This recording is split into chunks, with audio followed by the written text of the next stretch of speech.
अऊज़ु बिल्लाहि मिनश्शैतानिर्रजीम बिस्मिल्लाहिर्रहमानिर्रहीम। तो हम चैप्टर पढ़े थे 9th क्लास का इस्लामियात का अकीदा तौहीद। तो पिछली वीडियो में हमने अकीदा तौहीद का चैप्टर पढ़ा, उससे आगे फिर हमने इसके मशकी सवालात और जवाबात किए, ठीक है। और आज हम इसी चैप्टर के बारे में जो नोट्स हैं वो लेकर आए हैं अकीदा तौहीद के बारे में, ठीक है। इसके सवालात, इसके जवाबात और तौहीद का मतलब, इसका माना, मफ़हूम, ये बच्चों को अपने लफ्ज़ों में समझाना आ जाना चाहिए, ठीक है। कि अगर हम आजकल होता है कि अगर हम किसी भी क्लास में जाकर किसी बच्चे से 8-9 के क्लास के बच्चे से अगर हम पूछ लें तौहीद के बारे में, तो वो यकीनन वो एकदम से बोलने पर जो है ना वो हिचकिचाएगा। तो हमें यही करना है कि अगर हम कोई भी चैप्टर पढ़ा रहे हैं तो हम उसको इतना अच्छे तरीके से बच्चों में समझाएं, इतना अच्छे तरीके से पढ़ाएं कि बच्चे से जिस वक्त भी उस सवाल के बारे में पूछा जाए तो फ़ौरन उसका जवाब अपने लफ्ज़ों में बता सके, ठीक है। तो सबसे बड़ी बात यह कि अगर बच्चे के माइंड में वो बात समझ आ चुकी है तो वो अपने लफ्ज़ों में बताने के काबिल हो जाएगा। तो यहीं पर हम आज ये लेकर आए हैं इसके अकीदा तौहीद के बारे में नोट्स, और इसमें हमने कुछ इजाफी सवालात भी ऐड किए हैं और जो इसके बुक के सवालात थे उनको भी अपने लफ्ज़ों में बयान करना सिखाया है, ताकि अगर जो बच्चा पढ़ने वाला है वो अगर पढ़े तो उसको जो है ना हर बात की समझ आ जाए, डिटेलिंग आ जाए, ठीक है। तो हमने ये जो आज नोट्स तैयार किए हैं वो सबसे पहला है जी अकीदा तौहीद, यानी कि तौहीद क्या है। ये तो सिर्फ समझाने के लिए लिखा है तौहीद क्या है, तो बच्चे को ये जब पढ़ेगा तो उसको समझ आ जाएगा कि अल्लाह के एक मानने और इसका इकरार ज़ुबान से करने के अलावा दिल से इस पर यकीन करने को तौहीद कहा जाता है। और यही अकीदा यकीन इंसान को ज़िंदगी की असल मंजिल और हकीकी कामयाबी तक पहुँचाने वाला है। अल्लाह ताला ने हमें अपने कलाम के ज़रिए समझाया है कि अल्लाहुल्लज़ी खलक़ सबअ समावातिन तिबाका, यानी वही तो अल्लाह है जिसने पैदा किए हैं आसमान तह बतह। मा तराफ़ी खल्क़ि रहमान मिन तफ़ावुत, ना देखेगा तू रहमान की कुदरत में कोई फ़र्क, ठीक है। ये सिर्फ समझाने के लिए था। आगे हैं इसके सवालात और जवाबात। तो आगे है जी पहला सवाल क्या, अकीदा तौहीद का माना, मफ़हूम। तौहीद का लुग़वी माना क्या होगा है, एक मानना और यकता जानना। यकता भी वाहिद यानी एक को कहते हैं।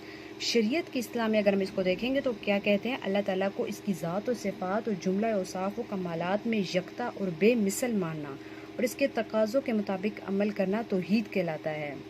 यानी कि अल्लाह ताला को एक जो अल्लाह ताला की सिफ़ात हैं और जो अल्लाह ताला के कमालात हैं और जो अल्लाह ताला के जो अफ़ाल हैं उनमें सिर्फ अल्लाह वहदहू ला शरीका लहू है, यानी कि जो अल्लाह कर सकता है वो और कोई नहीं कर सकता। यही बच्चे के माइंड में बैठना भी चाहिए कि जब भी कोई मसला हो, कोई परेशानी हो, कोई खुशी हो, गमी में, सबसे पहला रुजू हमें अल्लाह की तरफ करना चाहिए। और आगे दूसरा सवाल क्या है, अकीदा तौहीद की अहमियत। ये भी मुख्तसर सवाल है जिसको हमने थोड़ा सा डिटेल में कर दिया है। अगर आप शॉर्ट भी करना चाहें तो ये शॉर्ट भी इस तरह हो सकता है कि जिसने भी मुख्तलिफ मज़ाहिब पर तहकीक की है वो इसका इकरार करने पर मजबूर है कि हर मज़हब में तौहीद को अव्वलियत दी गई है और इसे बेहद अहम बताया गया है। इस्लाम भी यही कहता है कि सबसे पहले अल्लाह पर ईमान लाना ज़रूरी है। यही वजह है कि जो कुफ्र को छोड़कर इस्लाम के दायरे में दाखिल होता है तो उसे सबसे पहले अल्लाह के एक होने का इकरार करना पड़ता है, यानी कि अगर वो इकरार करता है तो वो मुसलमान होता है और इसके अल्फाज को ज़ुबान से अदा करते हुए दिल से भी मुकम्मल यकीन भी लाजिम है। आगे हम इसका पढ़ेंगे। क्या है जी, इसकी मिसाल दी गई है कुरान में से। क्या है, कुरान पाक की एक सूरत है जिसका नाम है अल इखलास, ठीक है, जिसमें अल्लाह की वहदानियत बयान की गई है। और ये जो है ये इस तरह की सूरतें और अहादीस ये लाजमी याद करनी चाहिए। अथेंटिक बात पता चलती है कि ये कुरान की रूह से ये कहाँ पर जिक्र है। तो आप ये लिख सकते हैं सूरत का तर्जुमा और इसकी जो है वो बता सकते हैं कुरान पाक में किस जगह पे है। आगे तीसरा सवाल आ गया, अकीदा तौहीद की इकसाम, ठीक है। तौहीद की 3 इकसाम है, तौहीद रबूबियत, तौहीद उलूहियत, तौहीद अस्मा व सिफ़ात, ठीक है। ये सिर्फ यहाँ पर नाम है और इसकी तफसीली सवालात में जो है ये इसका तफसीली सवाल भी है, वो आगे आएगा।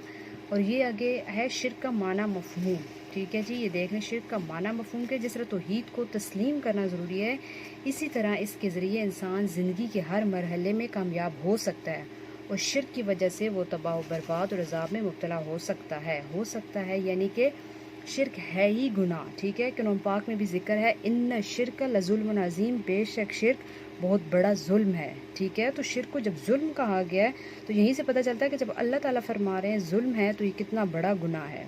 یہی وجہ ہے کہ اللہ تعالیٰ نے توحید کو ماننے اور اس پر یقین کرنے کے لیے ضروری قرار دیا کہ شرک سے بچا جائے۔ شرک کا لفظی معنی حصہ داری اور ساجی ٹھہرانا، ساجی ساتھی کو کہتے ہیں۔ شریعت کے اسلام میں ربوبیت، الوہیت اور اس کے اسماء و صفات میں کسی کو اللہ تعالیٰ کا شریک اور حصہ دار بنانا شرک کہلاتا ہے۔ آگے جی اس کی تفصیلی سوالات۔ تو تفصیلی سوال میں سب سے پہلے کیا آ جاتا ہے؟ عقیدہ توحید کی اقسام، ٹھیک ہے۔ توحید کی پہلی قسم ہے توحید ربوبیت، اور بچے کو اب ظاہر سی بات ہے ربوبیت میں اور الوہیت میں توحید اسماء و صفات میں مکس ہو سکتا ہے کہ توحید ربوبیت میں کیا آتا تھا۔ تو بچے کو بتایا جائے سب سے پہلے کہ عربی زبان میں پیدا کرنے والے اور قائم رکھنے کے لیے ربوبیت کا لفظ استعمال کیا جاتا ہے۔ اردو میں ربوبیت، یہ اس کے ذہن میں سمجھایا جائے کہ اردو میں ربوبیت کس سے اخذ کیا گیا؟ رب سے، اللہ تعالیٰ کی ہر چیز پر قادر ہونے کا ایمان رکھنا، یعنی کہ انسان اس بات پر ایمان لے آئے کہ اللہ تعالیٰ ہی ہر چیز کا خالق اور مالک اور رازق ہے۔ یہ آ گیا توحید ربوبیت میں، ٹھیک ہے۔ یہ اس کے قرآن پاک سے جو ہے اس کی وہ ہیں آیات لی گئی ہیں، اور آگے ہے توحید الوہیت۔ اب الوہیت میں اسے سمجھایا جائے کہ الوہیت کو توحید العبادت بھی کہا جاتا ہے۔ یہ اس کے بچے کو سمجھانے کے لیے زیادہ ایزی ہو جائے گا کہ توحید کا جو ہے نام، الوہیت کا دوسرا نام توحید العبادت بھی ہو سکتا ہے، ٹھیک ہے، کیونکہ اس میں صرف اور صرف اللہ تعالیٰ کی جو ہے عبادت لائق ہے، ٹھیک ہے۔ وہ بھی کون سی؟ قولی و بدنی، سب جو ہے عبادات اللہ ہی کے لائق ہیں، ٹھیک ہے۔ آگے آ گیا یہ توحید الوہیت کا جو ہے یہ ڈیفینیشن ہو گئی، اور یہ آگے اس کے آگے قرآن پاک کی آیات، اور آگے تیسری قسم کے آ گئی توحید اسماء و صفات۔ تو اسم جو ہے وہ تو بچہ جو ہے اردو میں بھی پڑھتا ہے، اسم نام کو کہا جاتا ہے اور صفات صفتوں کو کہا جاتا ہے، ٹھیک ہے، جو انسان کی صفات ہوتی ہیں، جیسے کہ یہ بچہ ذہین ہے تو ذہین اس کی صفت ہو گئی، تو اسی وجہ سے یہ اس کے ذہن میں آ جائے گا کہ ہاں اسماء اور صفات اس سے کہا جاتا ہے، تو ٹھیک ہے۔ اسماء یہ اس کی توحید اس کی ڈیفینیشن، اسماء اسم کی جمع ہے جس کا مطلب ہے نام۔ اللہ تعالیٰ کے بابرکت ناموں کو اسماء الحسنی بھی کہا جاتا ہے۔ صفات صفت کی جمع ہے جس کا مطلب ہے خوبی، اور یہ آگے اس کی ڈیٹیل۔ آگے آ گیا اس کا دوسرا سوال تفصیلی کون سا ہے جی؟ عقیدہ توحید کے اثرات، کہ انسان کی زندگی پر توحید کے کیا اثرات مرتب ہوتے ہیں۔ تو وہ جو اثرات یہاں پر بیان کیے گئے ہیں، ٹھیک ہے، توحید صرف علمی حقیقت نہیں بلکہ نہایت اہم عملی حقیقت بھی ہے۔ یہ صرف علم کے اعتبار سے نہیں ہے بلکہ انسان کی زندگی پر بھی اس کے اثر ہوتے ہیں۔ تو سب سے پہلی قسم کیا ہوگی اس کی کہ انسان جو ہے وہ کیا ہو جاتا ہے؟ عقیدہ توحید انسان کو آزادی و حریت کے اس مقام پر پہنچا دیتا ہے جس کا وہ اشرف المخلوقات ہونے کی وجہ سے مستحق ہوتا ہے، یعنی کہ انسان کو ہر فکر سے آزاد کر دیتا ہے۔ عقیدہ توحید اس کے ذہن میں بیٹھ جاتا ہے کہ ہر چیز کا خالق اور مالک ہے، مجھے کوئی بھی مسئلہ ہوا تو میں سب سے پہلے اللہ تعالیٰ کی طرف رجوع کروں گا، مجھے انسانوں سے مانگنے کی، ان کے سامنے جھکنے کی ضرورت نہیں ہے۔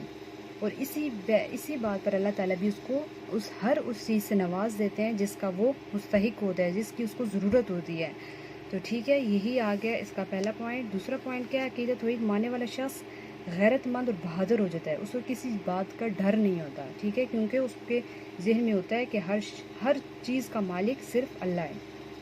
آگے تیسرا پوائنٹ کیا آ گیا کہ عقیدہ توحید پر ایمان رکھنے سے انسان میں عجز و انکساری پیدا ہوتی ہے، وہ تکبر و غرور نہیں کرتا، اسے پتہ ہوتا ہے کہ مجھے جو کچھ دیا وہ میرے اللہ نے دیا ہے، اگر آج مجھے دیا ہے تو اگر میں جو ہے نا مجھ سے کل وہ لے بھی سکتا ہے۔ اور اکثر ایسا ہوتا ہے جو انسان وہ تکبر و غرور میں مبتلا ہو جاتا ہے، وہ پھر اللہ تعالیٰ اس کے لیے الگ سے، کیونکہ یہ بہت بڑا جو ہے نا گناہ ہے تکبر کرنا۔ عقیدہ توحید پر ایمان رکھنے والا شخص تنگ نظر نہیں ہوتا، اس بات پر ایمان ہوتا ہے کہ تمام کائنات کا خالق اللہ ہے۔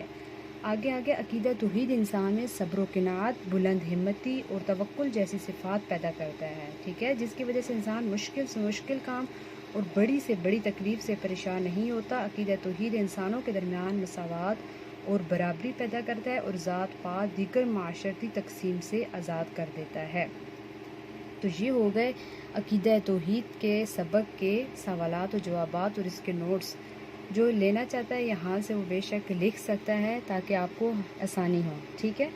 آج کے لیے اتنا ہی، اللہ حافظ۔